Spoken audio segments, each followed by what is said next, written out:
കണ്ണു ചിമ്മി തുറക്കും മുൻപേ ദിവസങ്ങൾ അങ്ങ് കടന്നുപോയെന്ന് പറയാം. ഉറക്കം ഒഴിച്ച രാത്രികളിൽ ഇതാ ഒരു രാത്രി കൂടി ബാക്കിയാവുകയാണ്. നമുക്കതിന്റെ ആവേശ കാഴ്ചകളിലേക്ക് തന്നെ പോകണം.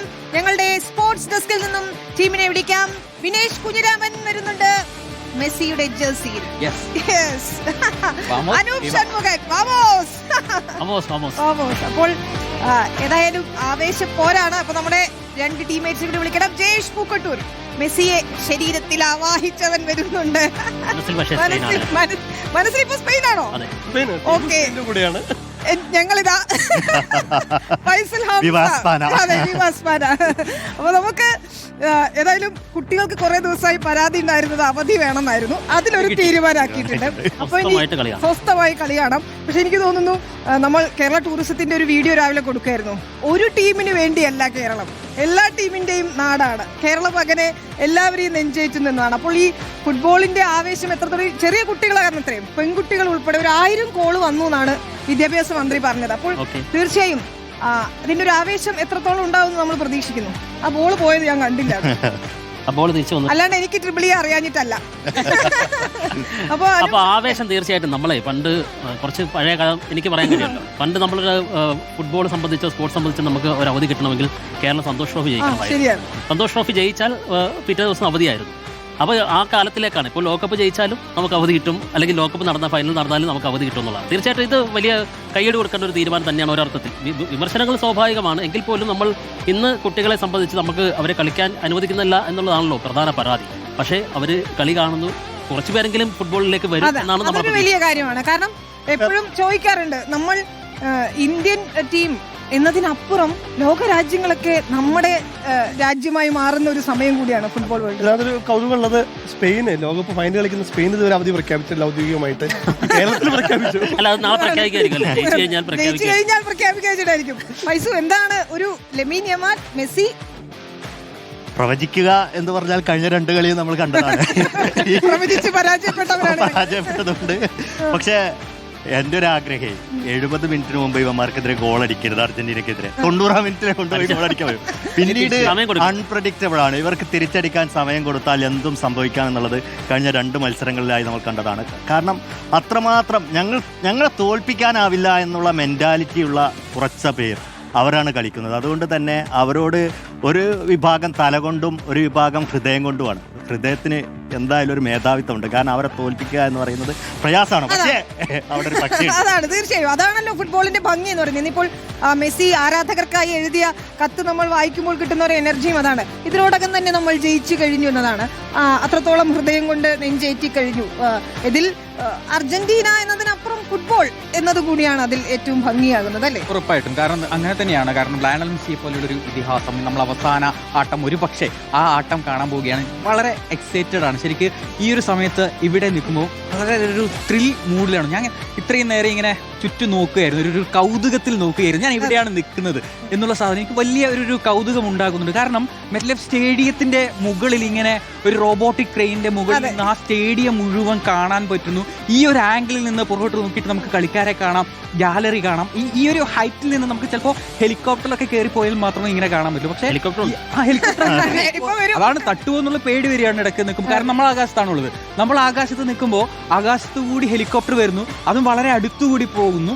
ഈ ഒരു ആംഗിളിൽ നിന്ന് ഒന്ന് എത്തി നോക്കിയാൽ കാണാം എന്ത് ഭംഗിയായിട്ടാണ് ഈ സ്റ്റേഡിയം അലങ്കരിച്ച്. 2 സൈഡിലും അർജന്റീന ആരാധകരെ കാണാം, അതുപോലെ തന്നെ സ്പാനിഷ് ആരാധകരെ കാണാം. അപ്പോൾ ആ ഒരു ഈ ഒരു സ്റ്റേഡിയത്തിനും ഒരു വരുന്നു കറങ്ങി പോവുകയാണ്. അപ്പോൾ അതിൻ്റെ ഒരു ഭംഗി ഞാൻ ഇത്രയും നേരം നിങ്ങളൊക്കെ സംസാരിക്കുമ്പോൾ കുറച്ചു നേരം ബ്ലാങ്ക് ആയിരുന്നു. കാരണം ഞാൻ ഇതിൻ്റെ ഒരു കൗതുകത്തിൽ ഇങ്ങനെ നോക്കി നിൽക്കുകയായിരുന്നു എന്നുള്ളതാണ്. ഈ സ്റ്റേഡിയത്തിന് ഒരുപാട് പ്രത്യേകതകളുണ്ട്, അല്ലേ?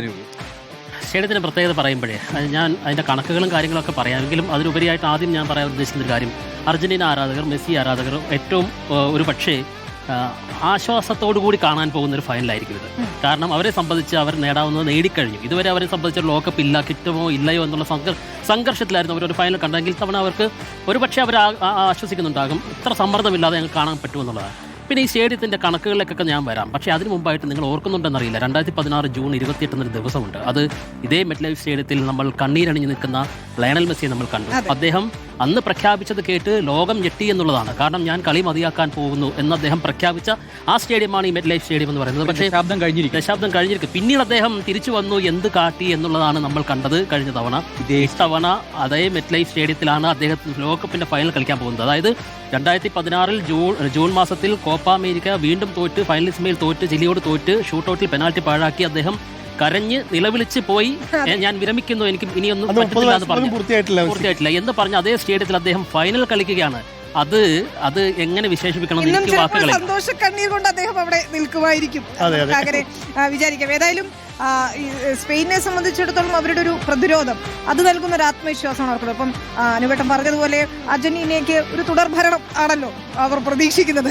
അല്ലെങ്കിൽ വീണ്ടും ഒരു കിരീടം എന്ന് പറഞ്ഞാൽ കുറച്ചുകൂടി റിലാക്സ്ഡ് ആണ് അല്ലേ അവർ ഈ ഗെയിമിൽ എന്ന് തോന്നുന്നു ജയേഷ്? ഉറപ്പായിട്ടും. കാരണം ഒരു 100 വർഷത്തെ ഫുട്ബോളിന്റെ ചരിത്രത്തിൽ, വേൾഡ് കപ്പിന്റെ ചരിത്രത്തിൽ 2 ടീം മാത്രമേ ഈ പറഞ്ഞ പോലെ തുടർഭരണം നേടിയിട്ടുള്ളൂ എന്ന് പറയുമ്പോൾ എത്രമാത്രം ടൈറ്റാണ് നമുക്ക് മനസ്സിലാവും.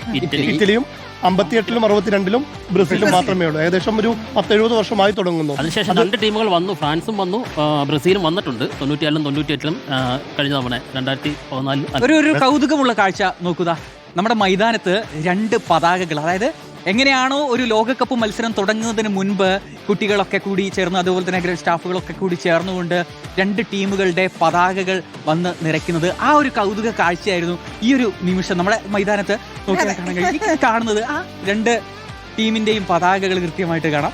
അധികം സൈഡിലേക്ക് പോയാലും റിസ്ക് ആണ്.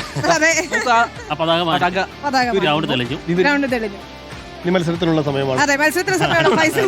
ഫൈസൽ, ഇതാണ് പ്രതിരോധ കോട്ട പൊളിക്കുമോ സ്പെയിനിന്റെ എന്നൊരു ചോദ്യമുണ്ട്. ഒപ്പം മെസ്സിയുടെ ഒരു എനർജി അത് ഇപ്പോൾ ലാസ്റ്റ് മൊമെന്റിലായാലും നമ്മൾ കാണുന്നുണ്ട്. അത്ര വലിയ കംബാക്കുകളാണ്, അതുകൂടി നമ്മൾ പറയണം.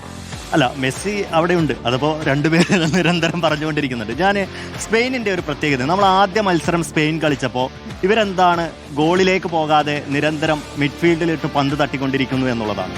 ഇന്ന് യഥാർത്ഥത്തിൽ സ്പെയിനിൻ്റെ ആ കളിയായിരിക്കും അർജന്റീനയെ അല്പമെങ്കിലും അലോസരപ്പെടുത്തുന്നുണ്ടെങ്കിൽ അതിനുള്ള സാധ്യത. അവർ മിഡ്ഫീൽഡ് നിയന്ത്രിക്കാൻ അവർക്ക് അവസരം കൊടുത്താൽ അത് അർജന്റീനയ്ക്ക് വലിയ ബുദ്ധിമുട്ടുണ്ടാകും എന്ന് വിശ്വസിക്കുന്ന ആളാണ്. പ്രത്യേകിച്ച് റോഡ്രി ആദ്യഘട്ടത്തിലൊന്നും അദ്ദേഹത്തിൻ്റെ ആ ഒരു തനതായ ഫോമിലേക്ക് വന്നിരുന്നില്ല എന്നുള്ളതാണ്. പക്ഷേ അവസാന മത്സരങ്ങളിലെല്ലാം കണ്ടതാണ്. അപ്പോൾ റോഡ്രിയോ മെസ്സിയോ ഇവരിൽ ഒരാളായിരിക്കും ഇന്നത്തെ മത്സരത്തിൻ്റെ എന്തായിരിക്കും അതിൻ്റെ ഫലം നിർണ്ണയിക്കുക എന്നുള്ളതാണ്. റോഡ്രിക്ക് അവസരം നൽകിയാൽ, ഇപ്പോൾ കഴിഞ്ഞ മത്സരത്തിൽ ഒലീസയെ ഒരേ സമയം ഡബിൾ റോളായിരുന്നു അന്ന് അദ്ദേഹം. ഒരേ സമയം സ്പെയിനിൻ്റെ കളിയെ നിയന്ത്രിക്കുന്നു, അതേസമയം ഒലീസ എന്ന ഫ്രാൻസിൻ്റെ ഏറ്റവും മിഡ്ഫീൽഡിലെ വജ്രായുധ സപ്ലൈ മുറിക്കുന്നു.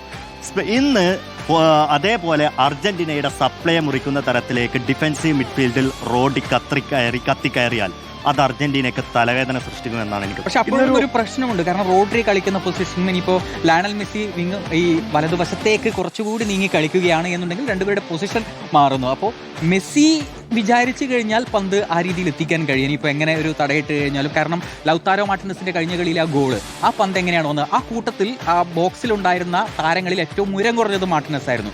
അവിടെ 2 താരങ്ങൾക്ക് മുകളിലൂടെ പന്ത് വന്ന്, പുറകിലും ഹൈറ്റുള്ള താരമാണുള്ളത്. കറക്റ്റ് വന്ന് പന്ത് ഡിപ്പ് ചെയ്ത് വീഴുകയാണ്. ഞാൻ ഉദ്ദേശിച്ചത് ലൗതാരോ മാർട്ടിനസ് തൊട്ട് മുന്നിൽ ഉണ്ട്, ആ 2 പേരാണ് പറഞ്ഞത്. അപ്പോൾ വന്നിങ്ങനെ ഡിപ്പ് ചെയ്ത് കറക്റ്റ് തലയിലേക്ക് പാകത്തിന് വന്ന് വീഴണം. അപ്പോൾ ആ രീതിയിൽ പന്ത് കൊടുക്കാൻ പറ്റുന്ന, ഇനിയിപ്പോൾ സപ്ലൈ ചെയ്യും മുറിച്ചാലും ആകാശത്ത് കൂടി ഇങ്ങനെയൊക്കെ കൊടുക്കാൻ പറ്റുന്ന ആളുകളുണ്ട്.